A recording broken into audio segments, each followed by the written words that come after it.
Well, hello and welcome to Aberholt Junction, and today wiring up a PL1000 twist lock turnout motor. The things you'll need is obviously the motor itself. This is going to be on the power supply unit, Gauge Master power supply unit, which is this thing here, GMC WM1. There's going to be a CDU, but I'm not going to wire that in just for simplicity of what we're looking at. I've then got a PL26B old school passive lever contact switch and a PL34 wiring loom. This whole thing is going to be done without the need for soldering. The bottom of the switch has these spade connections which just slip on pretty tight actually, and can always be crimped up a little bit with pliers. If you want to do the soldering, by all means you can just take the red wire, the black wire, the wire from the power supply unit, and just have these soldered directly onto the bottom of this switch. But for this video, to keep it simple and to show no soldering, I will show you how to connect up this PL1000. Enjoy. Okay, when some people, including me, see these wiring diagrams, they can be a bit off-putting. Not gonna lie, that put me off when I was a 16-year-old doing this the first time. I'm now 42. I didn't use turnout motors because of wiring diagrams like this. However, hopefully through this video today you'll see how straightforward it is, particularly the fact that if I bring this in the shot as well, you'll be able to see what I'm doing. The green wires on the bottom of this diagram here, they're already in place. They just go to the negative side of your power supply unit, which is the one, in my case, closest to the power supply jack that comes in. The red and the black ones then go over to the outside terminals on your lever. So that's just to make things a bit confusing. The inner one's black as well, but anyway, these are the black and the red. They go to the outside of this switch. Obviously, when you operate it, if it goes one way or the other, then you may have to flick those around if you want to change the direction. And then the negative side then from the power supply, which is this one here, that then goes, sorry, positive, that's negative, that's positive. The positive one then comes through, confusingly it's in a black wire, comes through and goes to the central little prong that's on the bottom of the lever. And that's it in a nutshell.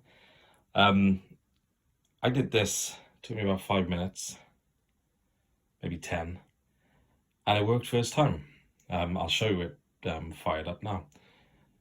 Very straightforward. Don't be put off by these wiring diagrams. So yeah, just quite simply again, the green wire comes out and goes to the negative side of your power supply unit. The positive side comes out and goes to the middle connector on the bottom of your switch. In my case, obviously, if you're doing decoders and other different contact switches, it might be slightly different, but broadly they're all the same. I mean, even when you look at PL10 construction, for example, apart from the fact that you have to put the wires on yourself, it's broadly the same sort of logic. See the two common greens go into your power supply, or the CDU in this case. Black and red go into the outsides of the PL26, and then the common going back to the CDU. So very similar logic. If you can wire a PL10, you can certainly wire a PL1000. So yeah, very straightforward. Yeah, there's not really much more to add. A quick video for a change. Next time I'll just be quickly touching on the micro switch here. Looks complicated, it's really not. And I'll give you a few hints and tips that I found on frog polarities and the modifications that you do to an electrofrog point. Be careful if you're not going to add a micro switch. Be careful when you start cutting the wires. Anyway, I'll go through that in detail in the next video. Hope you like this quick one. I've got full details. If you go down there, there's a link to my website. Full details on the wiring diagram and the couple of the pros and cons I found doing this, but it's been really straightforward. So anyway, let's get this fired up and see it firing. Okay, we have power. So that's the red light that's on the PSU, on the converter that comes with the Gauge Master power supply unit. This thing here comes with the little connectors that you need, which is really good.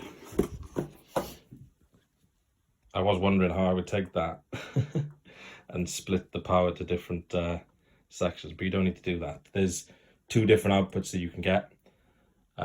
This one needs 16 volt AC, so it's the two closest ports on this PSU adapter. Anyway, so let me try and get it all in shot so you can see the switch as well.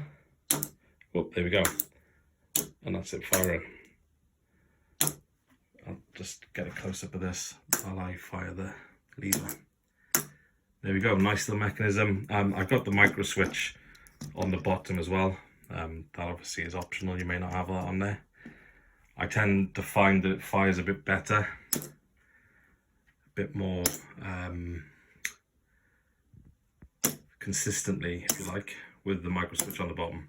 Just wobbles about a bit more if you haven't got it connected to a point and no micro switch on the bottom. So yeah, there we go. If you like this video, please click like. If you didn't like this video, please click dislike. And if you'd like to see a few hints and tips, particularly on, that's the reason this buffer stop is on there, particularly on frog polarity concerns, if you don't use a micro switch and you do improve the electrofrog point, please subscribe and I'll explain more to you in due course. Yeah, after I've done that video, I'll do the pros and cons for this TwistLock turnout motor and whether I think they're worth the extra £5 or £6 per unit, and why I went for them for my layout. If you can't wait for that, I've already put the pros and cons table up on my website, so please feel free to check that out. And the next video I'll do after those two will be a layout update when I finally got my loop in place. Okay, so thanks for coming, folks. I really appreciate it. Thanks for the popularity of the last video. I was overwhelmed with 280 odd views or whatever it was. I'm pleased as pie. So thanks for coming to watch me and ramble on in my shed. I hope you like this one, and I hope it's given you some food for thought on the options that are available for selecting point motors. Okay, goodbye for now.